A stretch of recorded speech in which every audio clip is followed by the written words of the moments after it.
take me to the time where this book comes into your life. What's going on? I'm at UC Berkeley, and I have a real lack of connection to my Chinese heritage. A lot of it stemmed from being teased, not wanting to stick out, wanting to look like my blonde-haired, blue-eyed friends. I think a lot of people feel that way who look different on the outside, and I wanted to feel American. So I tried everything I could to just try to blend in and put that Asianness, hide that Asianness so that I could just fit in and not stand out. So it was a really pivotal time in my life. So when this book came along, Who introduces you to it? it was my mom. What did mom see that she thought this would heal or help? I think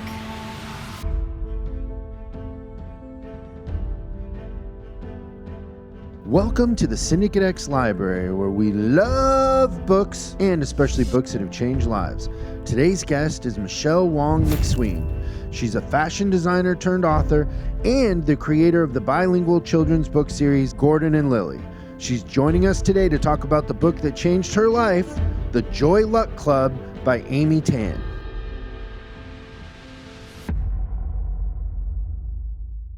Hi, Chris. Hi. Can I put my things down? Yeah, have a seat. Right. What did you bring? I brought Gordon and Lily All About Me, and I brought Amy Tan's Joy Luck Club. Is that your original one? No, I couldn't find it. I think my mom took it back. So Took it back? yeah, and this is can you tell it's a very new modern cover? Yeah, we I got like this the old one. I've never seen that one. I always get I like- hardcovers. I know. But you know, I knew I was going to be traveling because I had to power read this on the plane before I got here to refresh. But I do love hardcovers too. You can learn a lot about somebody by how they mark the book. I think You're so. not a highlighter, See, huh? I'm not a highlighter person. I'm not an underliner person. I don't like the permanence of it. And I think it kind of, it ruins the pages. And if somewhere... Ruins is relative. It True. could enhance the pages. I also feel like if I were to pass it on, which I love passing on books, because if I love a book, I feel like I want to share the experience and pass it on to my friend or my mom or my niece. And if I've already highlighted what I like, is that going to take away from their experience and being able to enjoy it free and clear of any preconceived, my ideas or whatever? What I think is important might not be important to them. So I don't want to taint it for anybody else. I like to keep it clean. You're so sweet. So my thing is, I'm never giving my book to somebody. I don't loan books. Look at you. You I have this will whole buy collection. them their own copy if I'm going to give it. Like, you can see stacks of books that I give away. Oh, I do But see that. my copy, I highlight so I can go back and review the stuff that impacted me. So it's very personal. I could never. In fact, sometimes, like, if there's books that I have that if you were thumbing through it and looking at my highlights, I'd almost be like, oh, it's too intimate. See? That's how I feel. I feel like these are my thoughts. This is my experience. And I don't want to share it. So like you, I probably wouldn't pass it on. But because I live in New York and I have a very limited space and I don't have a beautiful library like you, I do pass them on. I don't keep them. You know what I really like about you already? What's that? That you don't do it on a Kindle. I have 2 Kindles and I cannot pick them up. I really try. So I feel like, oh, it'd be great at the beach or at the pool. I don't have to worry about it getting wet. Of course you do have to worry about it getting wet, but I flip back and forth all the time. That's why I have this one here. This is my go-to tab. When I was reading about the characters, especially when they have multiple characters, I like to go back and remember who is that, and then I go back here, and then I go back here. You cannot do that on a Kindle. You're like this. How far do I go back? It's not the same Kindles experience. make a great doorstop. Make a what? Doorstop. Not with my kind of doors. Well, I don't know. Oh, you stick it in the jam. Whatever. Whatever. They're in my drawer now. Yeah. It's funny. We have a note. That's one of the interview questions here. What's Is that? if you read on a digital reader or real books. I can't. We're not fans I of can't. it. Cool What did like you that. order to drink? A latte. Latte? A latte. We take our lattes pretty serious. Do you? Yeah. Ooh. Look at that. Thank you. Gracias. Wow. Try it. Let's see Okay. what you think. First of all, I love the cup. I just came back from Barcelona. No, I'm sorry, Valencia. No, my son was in Valencia. I was in Barcelona. We met in Barcelona. But the pottery, so pretty. Let's have a taste. I love your sneakers, by the way. Oh my gosh, that is a really good cup. Vivace from Seattle. Vivanci. I don't know Vivanci. Just a little Wow. coffee roaster in Seattle that's been around forever. It's almost light. Never need sugar. No Sweet. aftertaste. It's beautiful. Can I have the name later when we leave? Oh yeah. Okay. Wait, do you grind your We'll beans? even make you a little care package if you want. Oh, delicious. Thank you. I'm enjoying this. Cheers. Cheers. So nice to meet you. Thank So you for having you me. live in New York? I do. Did you grow up in New York or did you grow up here? I grew up in Sacramento, just up north from you. The capital. The capital. That's our one claim to fame. Well, there's a lot more now. I mean, we have the Kings. Oh yeah. We have a great downtown area. But yes, New A York. lot of Silicon Valley kind of falls into that. There's a lot of talent and culture there. Yeah. But New York has been my home for the past 28 years. I can't believe it's been that long. I love New York. I do too. It's the best. I really do too. So good. Yeah. Are you from here or from East? So I grew up in Mexico until I was 13. So my parents were missionaries. And then when I was 13, we went back to where we were from, which was Washington State. So outside of Seattle. And then when I was 24, I moved down here and I've been here ever since. What brought you here? Well, it's either LA or New York for me. I like big cities. LA isn't in the best shape right now. New York isn't either. But it still has a soul, and New York would be my favorite city, but LA is probably more my pace. I love to go there. Just to visit. And I've had periods where I've been there a month at a time, and there's just something about it. I love London too. I haven't spent a ton of time in London, just a couple of trips. But New York is kind of it for me. And it's close enough to California. Oh yeah, it's easy. It's easy. So you grow up in Sacramento. What kind of kid are you? What kind of kid am I? I was pretty outdoorsy. Tomboy? Yeah, I have 3 brothers. So I wasn't really allowed to be. Where are you the in girly. the I'm the third out of 4. And my younger brother and I, actually, all of us would, be outside. We lived across from a park. We would get our big wheels and make fake crashes, and I would photograph them lying there pretending we had to crash, and we would climb trees. And my dad was a doctor, so he brought home these really huge syringes that we would fill with water and squirt each other and have water fights. That's what we would use, syringes. Safe.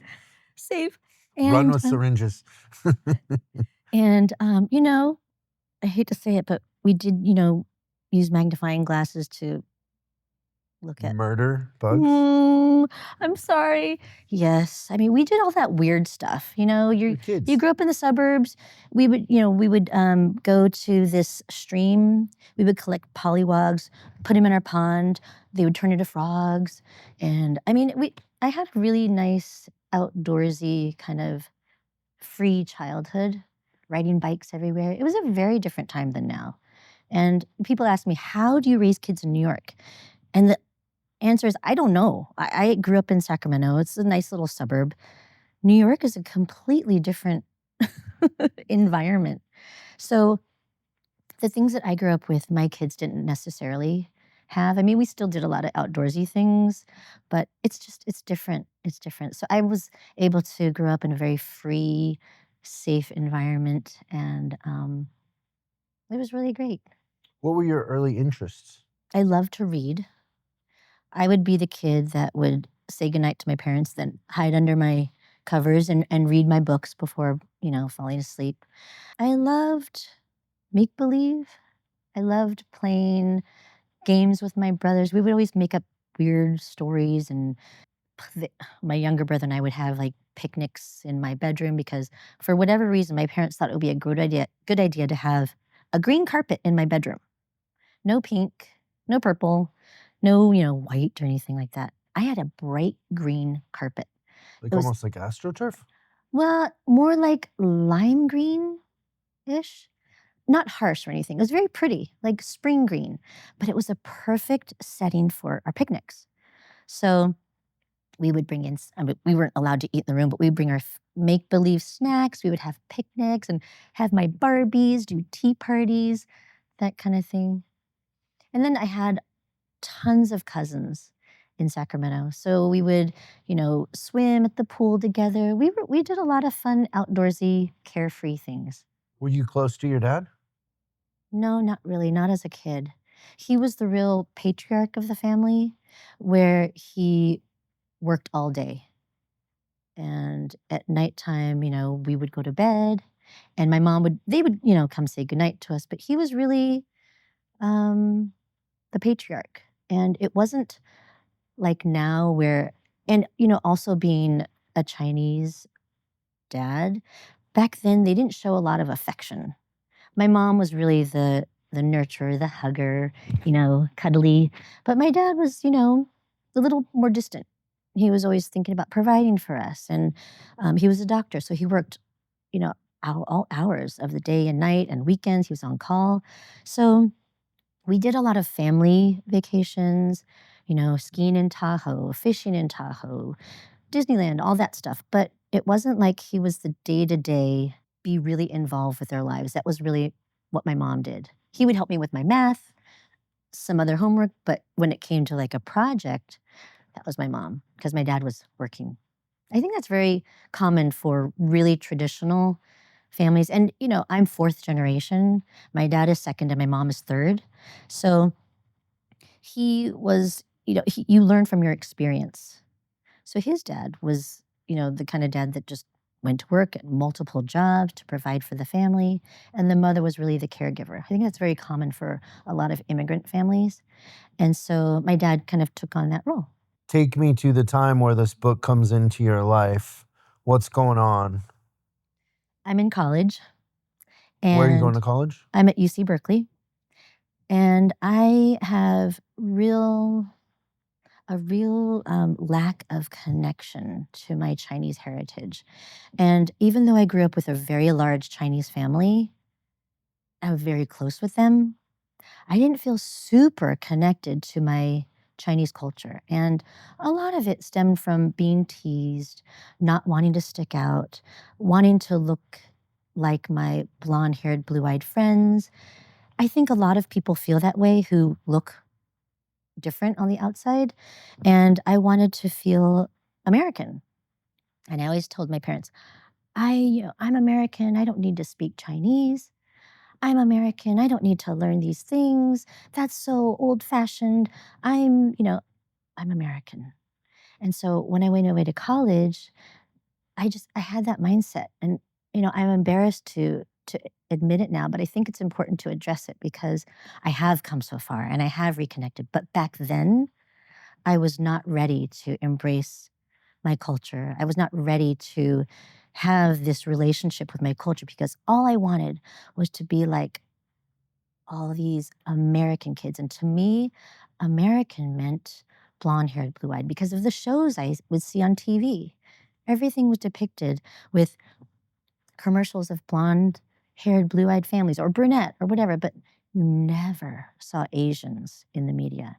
And so I always felt like an outsider and I did not want to feel that way. So I tried everything I could to just try to blend in and put that Asianness, hide that Asianness so that I could just fit in and not stand out. So in college, I didn't join any of the Asian clubs.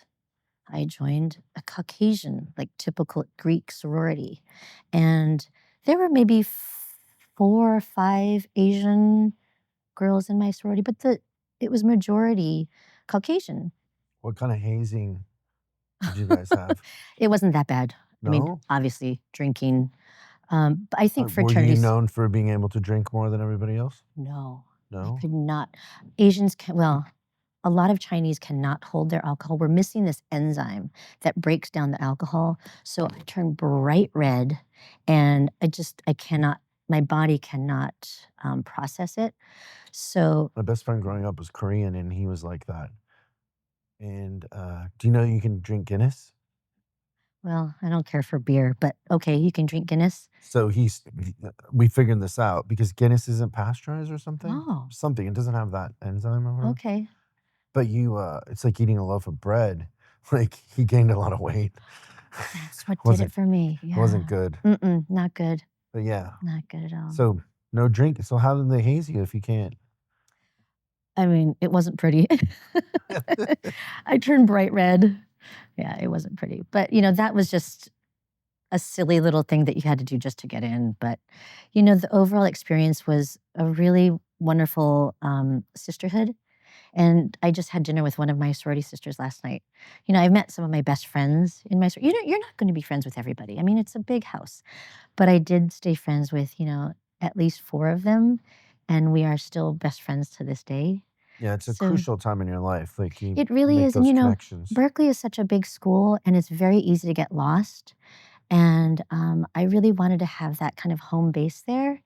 And it really provided that for me because I was insecure about being Asian. And that gave me kind of my, okay, I fit in somewhere.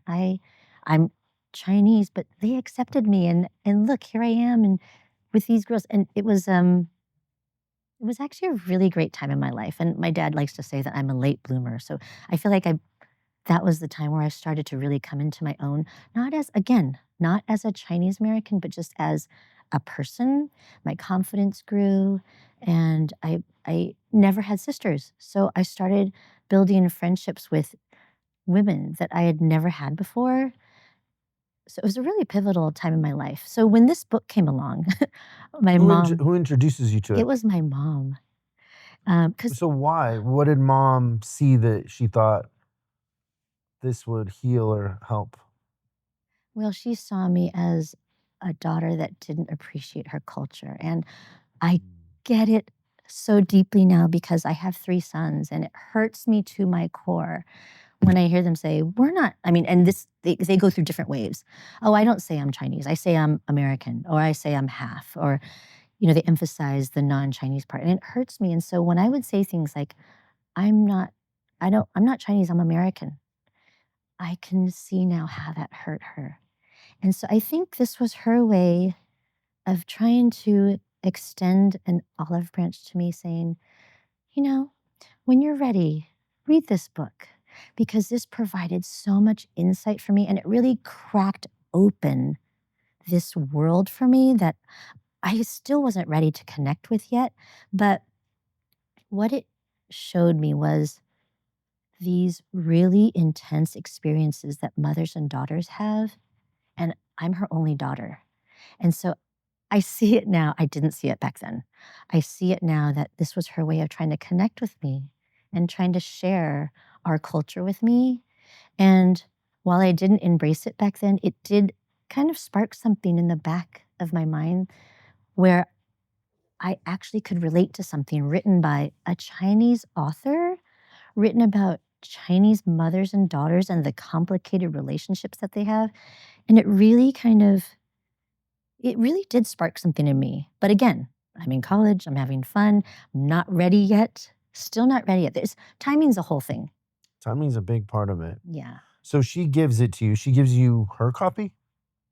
I actually don't even know. This is how out of it I was. I was so, in my own world. I'm away for the first time. I'm with all these new, fun girls. And okay, so I studied, but, going to parties and things, you know, That's funny. You're like, you know.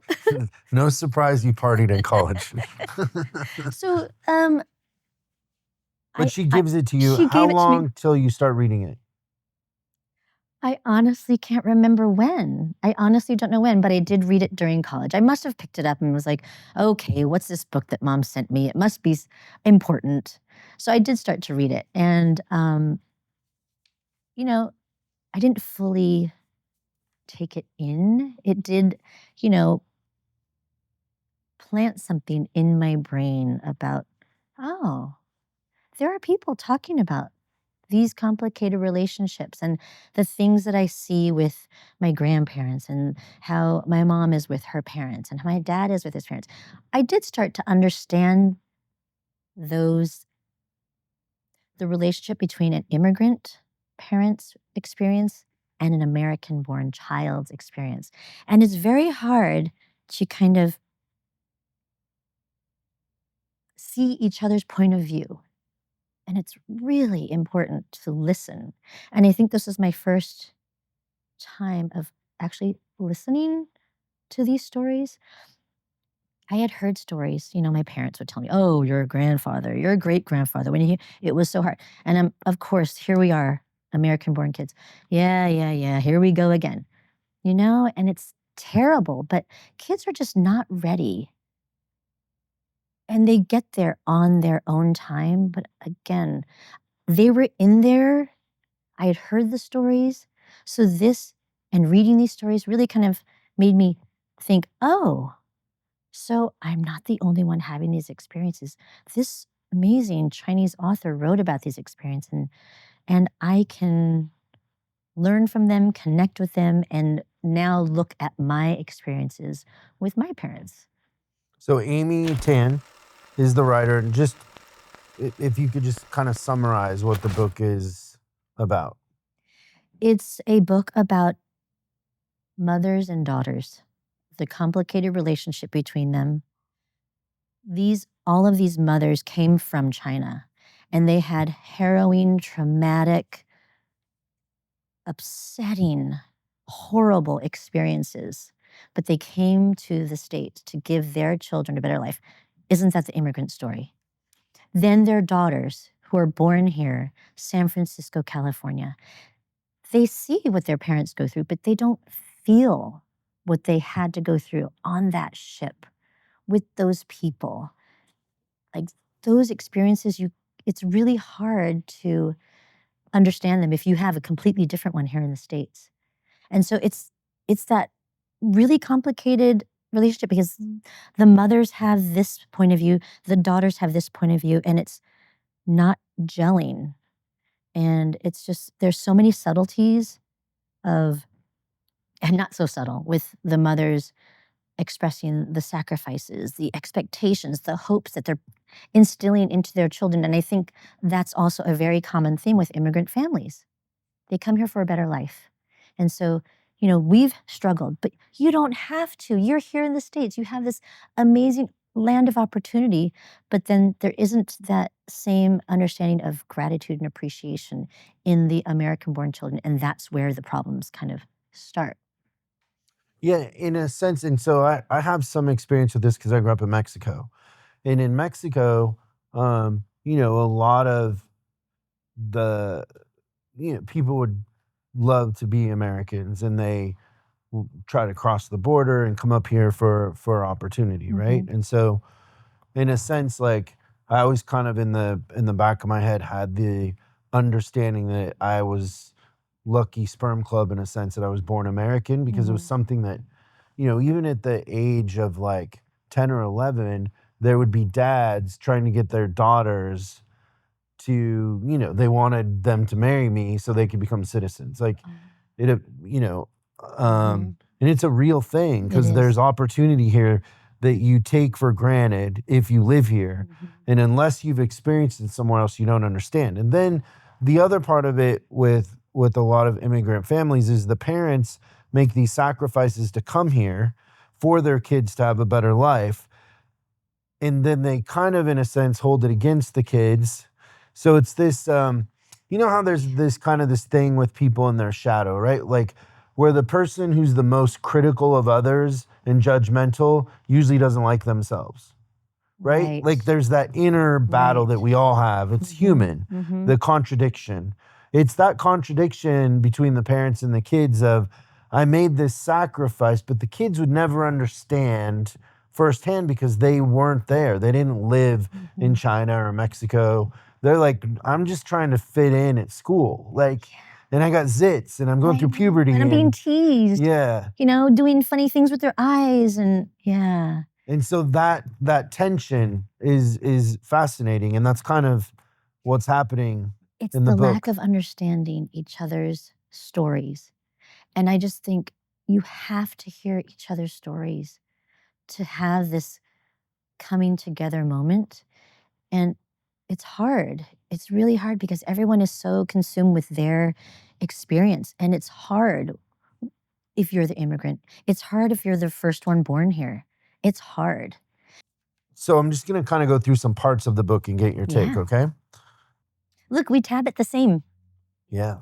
Except little Did different you write in it too? style highlighter. Oh, you do highlight. Yeah. Did you use a ruler? No. Oh, you're very straight with your highlighter. Mine gets a I'll little write wonky. in it too. I don't care. Really? Book works for me. Wow. Yeah, but once again, I'm not giving that to anybody. So I'll read this and then talk about it. I had always assumed we had an unspoken understanding about these things, that she didn't really mean I was a failure, and I really meant I would try to respect her opinions more. But listening to Aunt Lynn tonight reminds me once again, my mother and I never really understood one another. We translated each other's meanings, and I seemed to hear less than what was said, while my mother heard more. Again, it's not understanding each other's points of view. And it's interesting. I feel like as I get older, I understand my parents more because now we're having these conversations. But back then, when you're like June, that was June speaking, she was trying to make it in her job. She was an ad, she was a writer for this advertising company, and she wasn't hitting the marks. And she was so consumed with, she wasn't married and, all these things going on. So again, it's your own situation and being consumed with your own problems, whatever they are, and not understanding the other person. So it's very hard to come together. But see, as you get older, right now, I can understand what my kids are going through, but they're not seeing me all the time unless I really make a big point of saying and explaining these things. But they are so concerned with, okay, well, I got to study for this. I got this test and my friends and this. I think it happens later for kids. So there's like this, again, this timing thing where their kids aren't quite ready and the parents are like, come on, I want you to meet me here. I know what you're going through. I've been there-ish, but I really want you to understand what's happening in my life. And kids are like, but I've got my own things going on. There's that disparity all the time. So how much did it change your perspective of having your own kids? Hugely. Can you describe it? It just changes. I just think of all the things. How does it change your relationship with your culture internally? Well, this is interesting you asked that because that is exactly what kind of, that's when I became ready to learn about my culture, embrace it, and really invest in it. It was when I had my kids. Something Was it when sparked in you me. got pregnant, or was it when you No, had them? when I had them. When you looked at them? No, they were older. They were 3 and 5. And I remember thinking, well, here we are in New York. My husband's Caucasian. I'm Chinese. They're half. And wait a minute, I don't speak Chinese. So how am I going to pass on the language? I can pass on some of the culture, but I was really starting to feel like it could be lost. And I was starting to feel like it was my responsibility to learn about my culture, connect with my culture so that I can instill it in my kids. Because then I started thinking back to my parents and I thought, wow, they really did do a lot to teach me about my culture, to continue traditions. And I felt like that's kind of what you do as a parent. You want to teach your children about where they come from, to know that they're special, to embrace it. And I did not embrace it early on.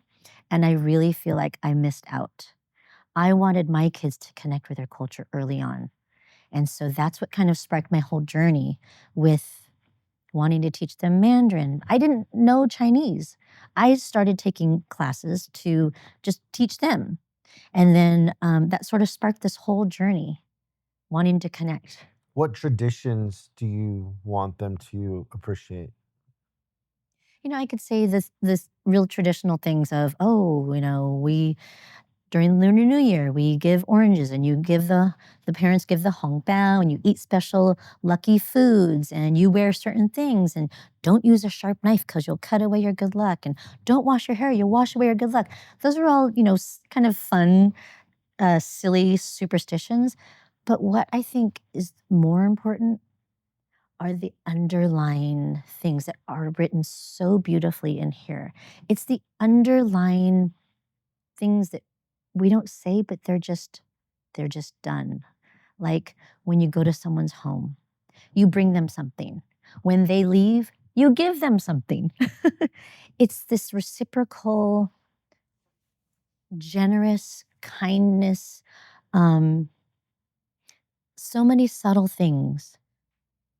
There's one of my favorite parts in the books, um, is when one of the daughters brings her new boyfriend over. He's American, and the mother spent all this time making this homemade, beautiful Chinese gourmet dinner, and she saves the best dish for last. It's this, steamed fish, and as a mother does, she likes to kind of put herself down to have everyone say, "Oh no, no, no, that dish is amazing. You're an amazing cook." So she puts it down and says, "Okay, this dish not so good, not the best fish, but you try it. You try it." And he doesn't try it at all. He says, "Oh, all it needs is some soy sauce." And he douses the fish with soy sauce. And you can just hear the gasps. I internally cringed. I thought, oh my gosh, first of all, you taste it. And then you say, "Oh, I'll just put it on my own."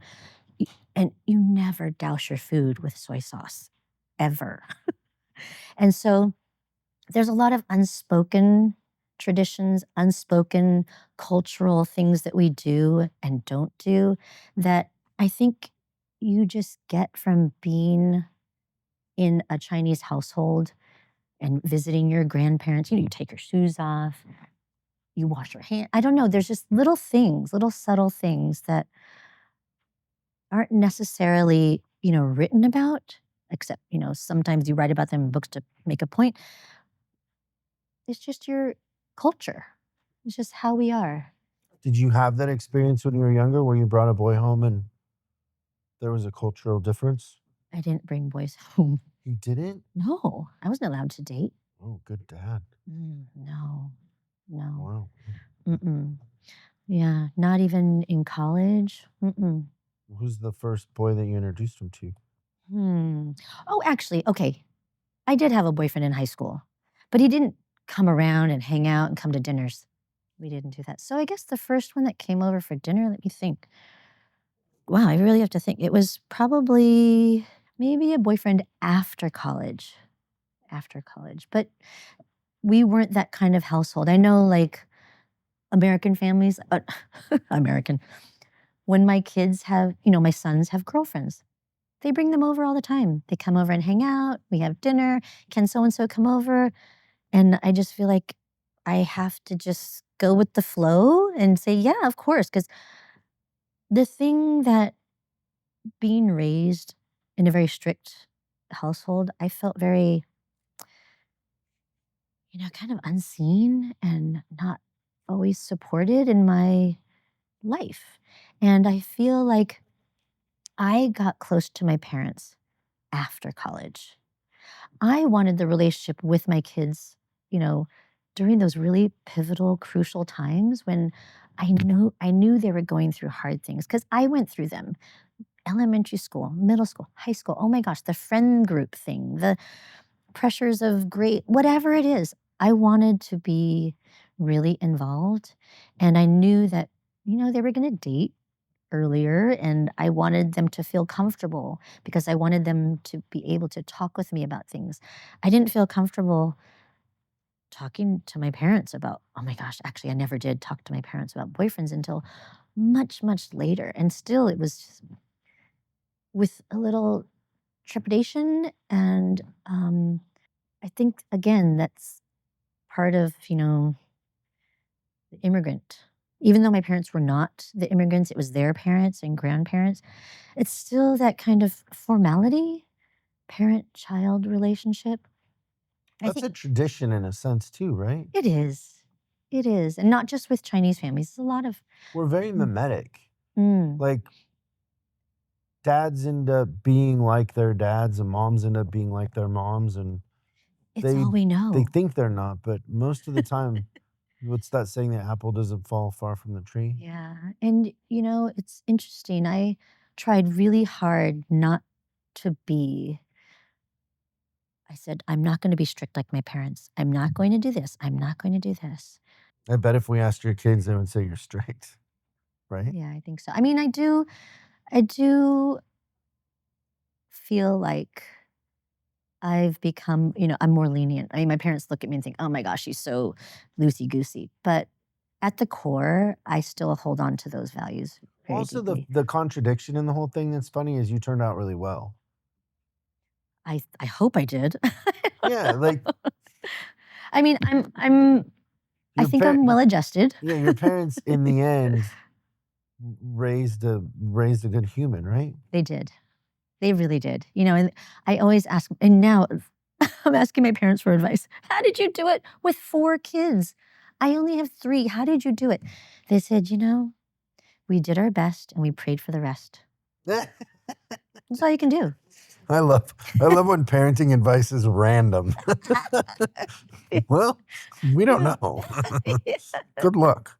Um, is some of this like kind of what you're using as influence, or I mean, of course, it's going to be there in Gordon and Lily.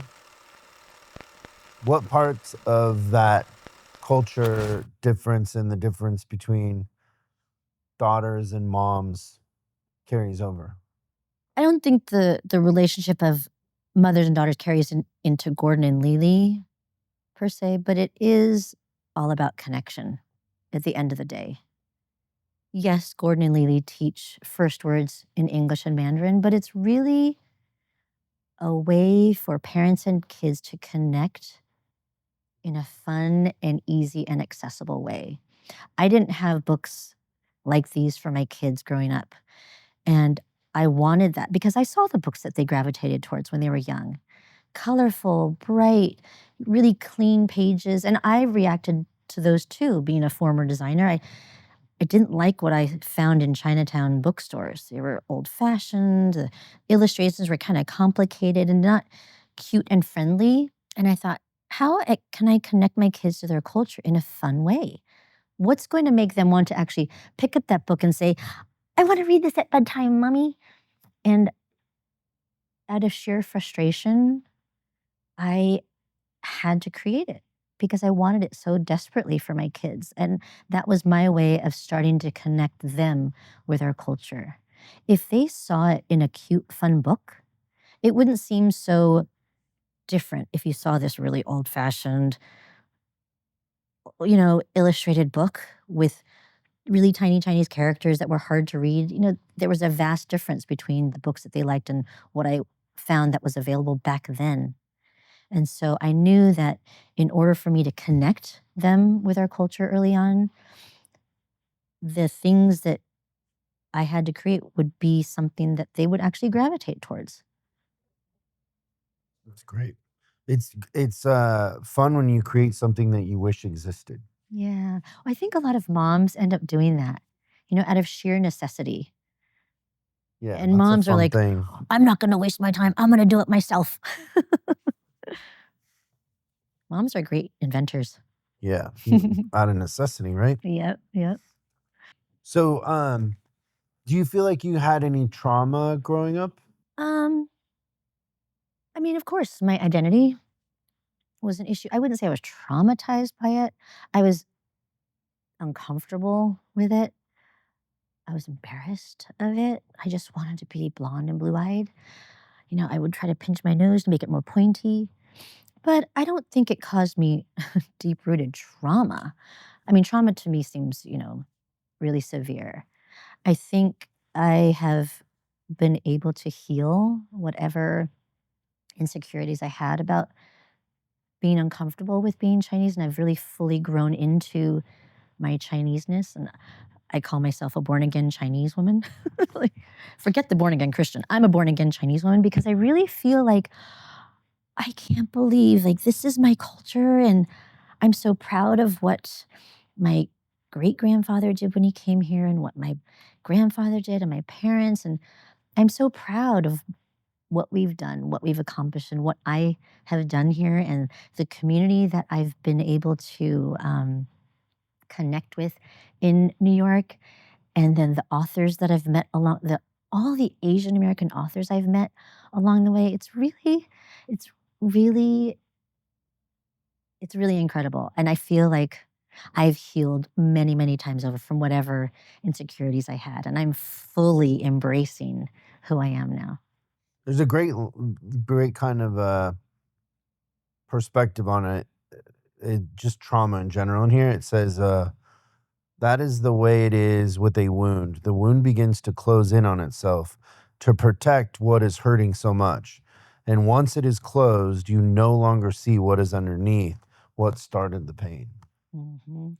And that's what a lot of, not just immigrants, but a lot of people do. They just tuck it under and then ignore it.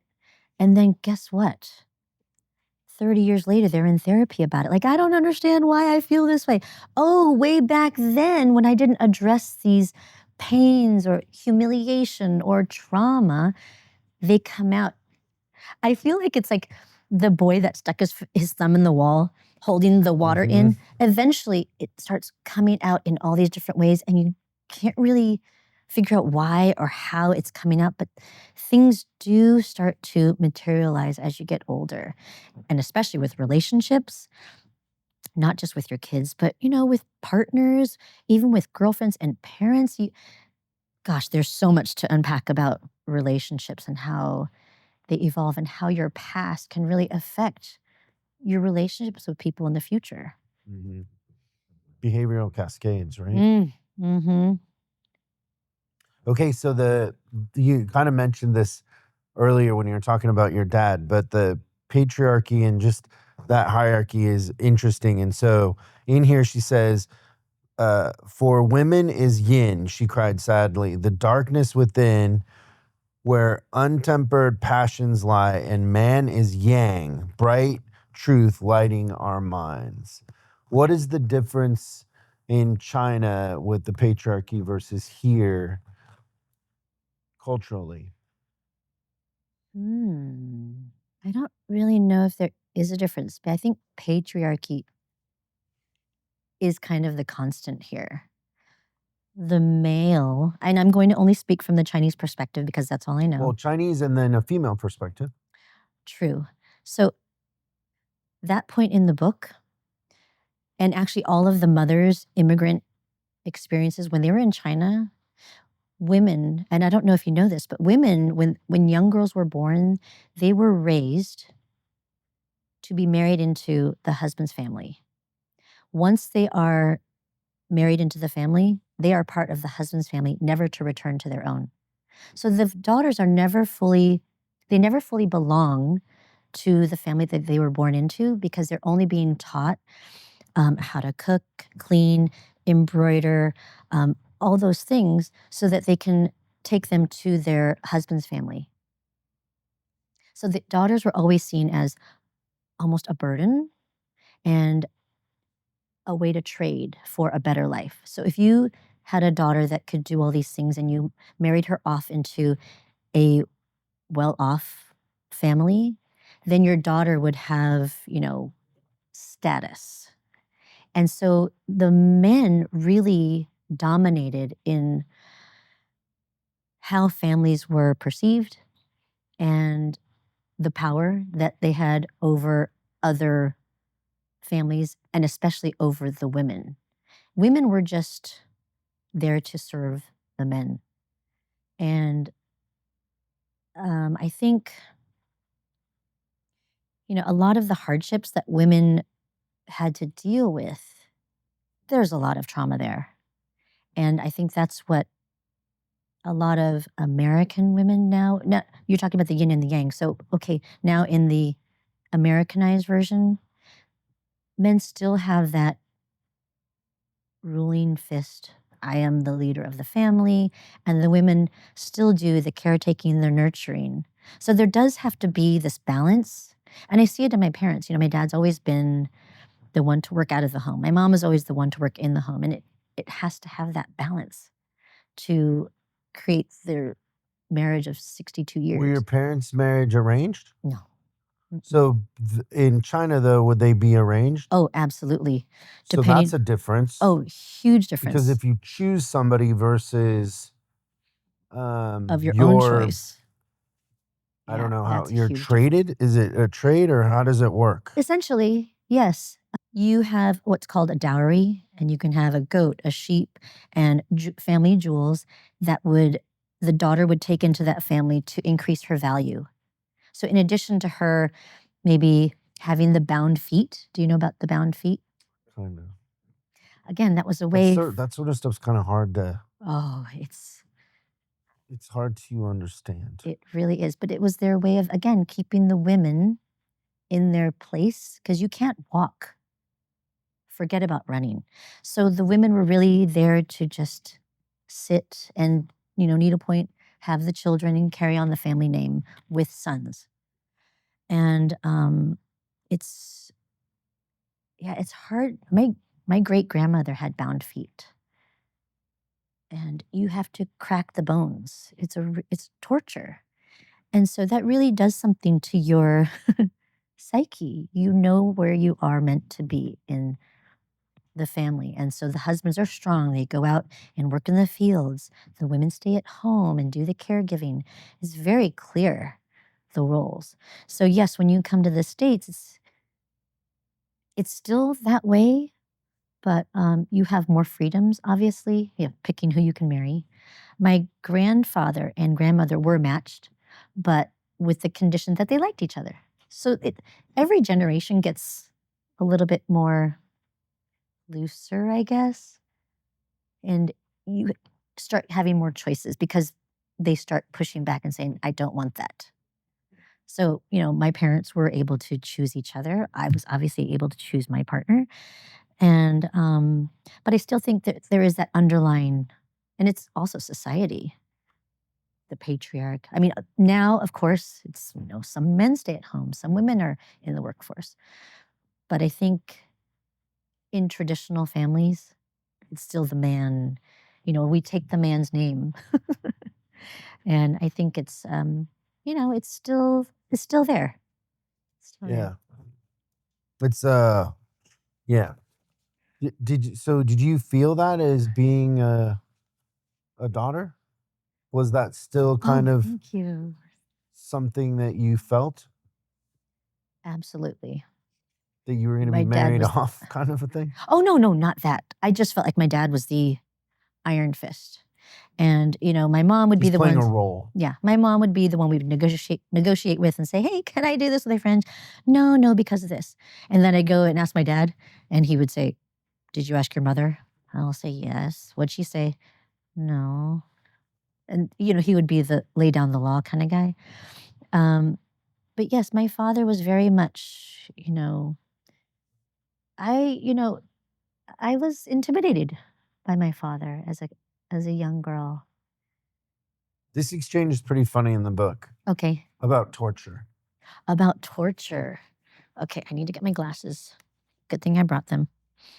Okay, about torture. Do you want me to read it out loud or just read it to me? I asked her, Ma, what is Chinese torture? My mother shook her head. A bobby pin was wedged between her lips. She wetted her palm and smoothed the hair against my ear, then pushed the pin in so that it nicked sharply against my scalp. I remember those days. Who say this word? She asked with a trace of knowing how wicked I was being. I shrugged my shoulders and said, some boy in my class said Chinese people do Chinese torture. Chinese people do many things, she said simply. Chinese people do business, do medicine, do painting. Not lazy like American people. We do torture, best torture. I actually tagged this because we take pride in doing things the best, no matter what it is. I cracked up when I read that. Okay, yes, we call this torture, but we do it best way. Yeah, it's so funny. Yeah, and I think that's what's the Chinese people take pride in everything they do, whether it's because I remember my mom pulling my hair to make my pigtails and tying it so tight that I felt like she was scraping my scalp so hard, but the final product was, oh my gosh, there's perfect little pigtails with the perfect little I mean, she ironed my ribbons before she tied them. That's how we So do attention to things. detail. The attention to detail. And I think there's that pride in everything we do it well, no matter, and actually, I think that even goes across all economic status, any we just take pride in what we do and we want the best for our family. And I think that's what is kind of the running theme in a lot of Asian families. We just want the best. You might not have like, um, it's the quality over quantity type of thing. Yeah. And it's the pride that you take in it. So, yes, the daughter was embarrassed by what this boy said, and she's trying to almost like goad her mom saying this, oh, he says we do torture, as she was being tortured by having this bobby pin scraped against her scalp. And the mom just takes it and tries, yes, we do torture, but we do best torture. It's like, put her in her place. So good. It's so good. Okay, so the big question, how did the Joy Luck Club by Amy Tan change your life?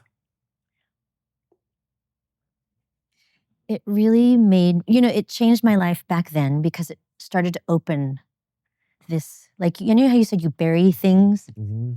I had buried deep, deep, deep my Chinese culture. And this started to lift the carpet so I could see it a little bit. This cracked it open a little bit.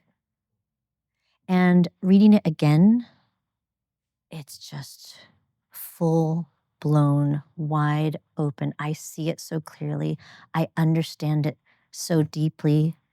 It's now just becoming so much a part of my understanding from my parents, my grandparents, what I just see so clearly now how I want to be with my children. I mean, I know how I want to be with my kids, but I always want to make sure that everything I do, they understand how it's rooted from where we come from and this beautiful culture and this heritage of family tradition that I want them to understand and take into their lives and into their children, because I don't want it to be lost. It's too beautiful of a culture to be lost. And, this is Gordon and Lily is really my way of bridging that, holding on to that, and connecting them and other families with their culture. And it's been really wonderful to see how Gordon and Lily have helped other families connect with their culture like me.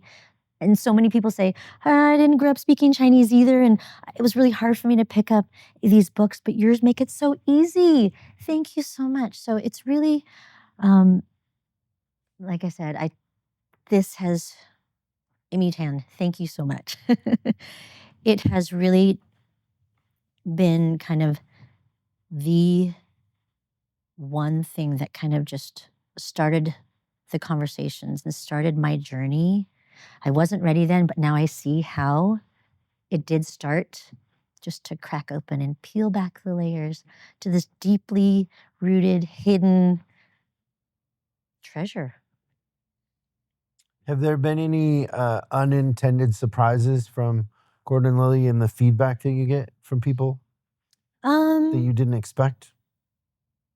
Well, this one email I got from this woman that was really unexpected. I saw my books as a way to connect people with their kids, and start this journey together. And actually, a lot of non-Chinese people use my books because they're so accessible for non-Chinese people. You can pick up my books and learn Mandarin without knowing anything before, and that's what I wanted it to be. But I got this email from this mother who was in China she was from Ohio. She was picking up her newly adopted Chinese daughter, and she bought my book, brought it to China so that she could learn first words, toothbrush, cup, shoe book so she could just speak to her newly adopted daughter on those really basic everyday words and terms.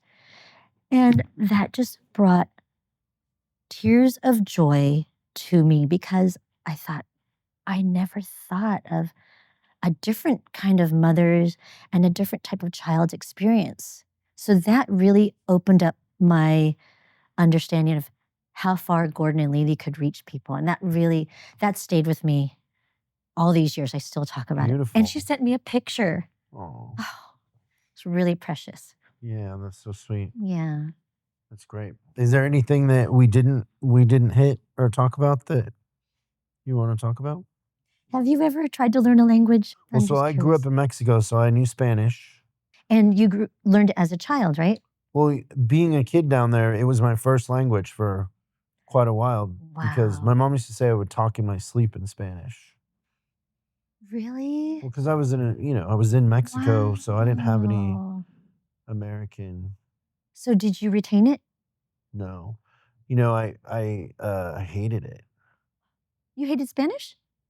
Well, I hated. It's kind of hard to explain, but when you're a white kid in Mexico, you don't fit in.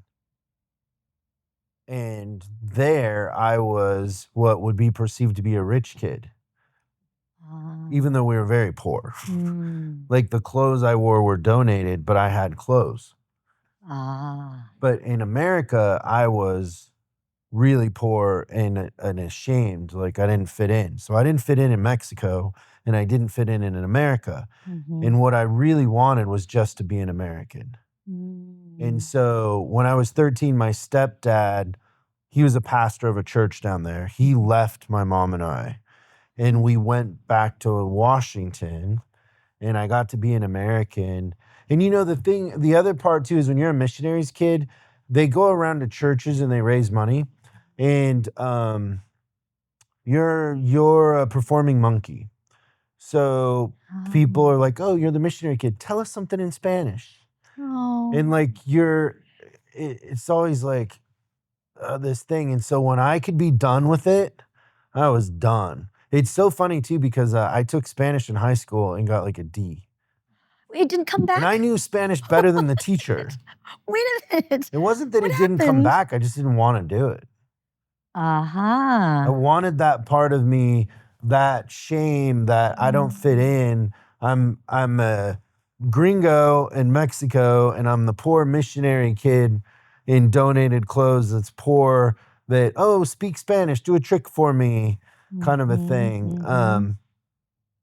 And I mean, granted, all that is when you look back on it now, it's like I could have had a better perspective. I didn't have to be that negative. But you're young. This is Yeah, what I but mean. The timing I didn't wasn't have any right. guidance. I was very shy. Yeah. I was very I was very empathetic kid where I felt things very deeply. And Mm. so I don't know. I didn't have Mhm. a way to deal with it. So Yeah. I let it go. Right. That's the story.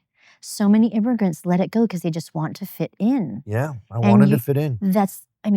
speak English perfectly, dress like an American. And that's how we lost a lot of our culture. And that's how we lost a lot of our language because we wanted to fit in and assimilate. And I think that is the immigrant story too. You're so outwardly different that you try everything you can to lose it all to fit in because you want to belong.